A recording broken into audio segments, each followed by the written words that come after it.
అప్పుడు చతుర్ముఖ బ్రహ్మగారు అగ్నిహోత్రుని పిలిచి, ప్రకటిత భూత సంతతికి భర్తవు నీవా, చరాచర ప్రవృత్తికి మరి హేతుభూతుడవు, దేవముఖుండవు నీవా, లోకపావకుడవు నీవా, ఇట్టి అనవద్యగునుండవు నీకు విశ్వభారక, భువన ప్రవర్తన పరాన్ముఖ భావము పొందన్ పాడియే.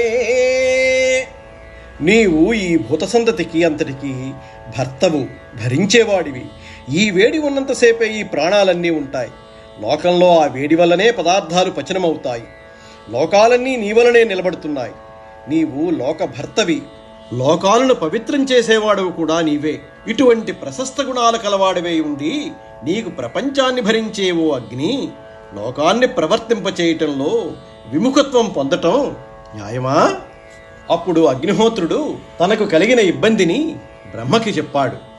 అప్పుడు బ్రహ్మగారు ఏమన్నారంటే, ఇప్పుడు భృగువు వాక్కుని వెనక్కి తీయడం కుదరదు, కాబట్టి నీవు సర్వభక్షకుడివే, అన్నీ తింటావు. నీవు అన్నీ తిన్నా నీ పవిత్రతకి లోపం ఉండదు.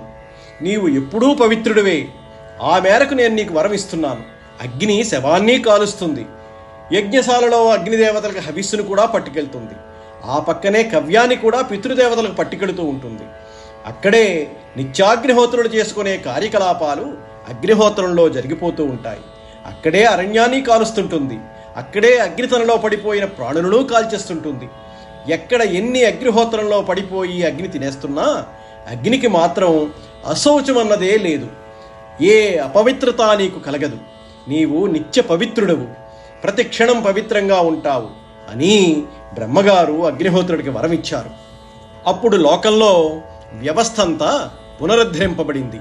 ఈ కథంతా ఎందుకు చెప్పవలసి వచ్చిందంటే, హవిస్సులిస్తే దేవతలకు పట్టుకు వెళ్ళాలి, కానీ పాముల్ని అందులో పడడం అంటే అగ్నిహోత్రుడు ఎలా కాల్చాడు?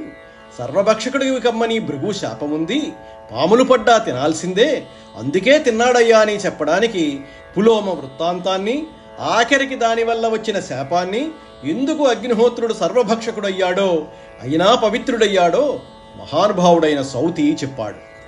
భృగువుకి పులోమకి చవనుడు అనేవాడు జన్మించాడని విన్నాం కదా.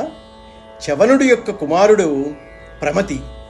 క్షీరసాగర మదనం చేస్తున్నప్పుడు పాలసముద్రంలోంచి పుట్టిన అప్సరస ఘృతాచి. ఘృతాచిని ప్రమతి వివాహం చేసుకున్నాడు. వీరిద్దరికీ పుట్టినవాడే రురుడు. రురుడు గంధర్వకన్య అయిన ప్రమద్వరను వివాహం చేసుకుందాం అనుకున్నాడు.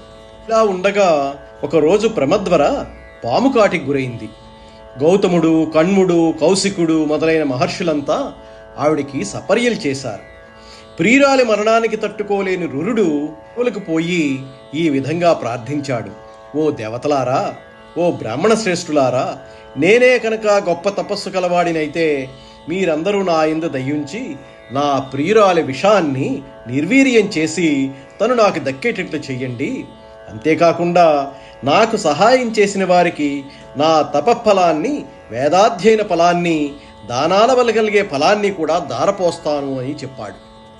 రురిని హాహాకారాలు ఆకాశంలో వెళుతున్న ఒక దేవదూత చెవినిపడి, ఓ మహర్షి, మరణాన్ని తప్పించుకోవడం ఎవరి వశమూ కాదు, అయితే దానికో మార్గం ఉంది.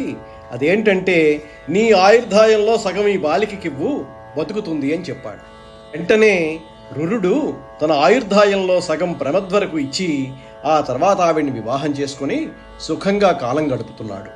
ఆ తర్వాత కూడా పాము కాటు వల్ల తన భార్య పడిన కష్టాల్ని మర్చిపోలేకపోతున్నాడు. అందుచేత ఎక్కడికి వెళ్ళినా ఒక పొడవాటి కర్రను చేత్తో పట్టుకొని కనిపించిన పావునల్లా చంపేస్తున్నాడు. ఇట్లా ఉంటే ఒక రోజున డుండుభ అనే విషం లేని పాము తనపై కర్ర ఎత్తిన రురుడిని చూసి హరినామస్మరణం చేసి ఈ విధంగా అంది, ఓ మహర్షి, నీవు గొప్ప బ్రాహ్మణుడవు, తేజస్సు గలవాడివి, మంచి నడవడికి గలవాడివి, అటువంటి నువ్వు పాములపై ఎందుకయ్యా ఇంత కోపంతో ఉన్నావు అని అడిగింది.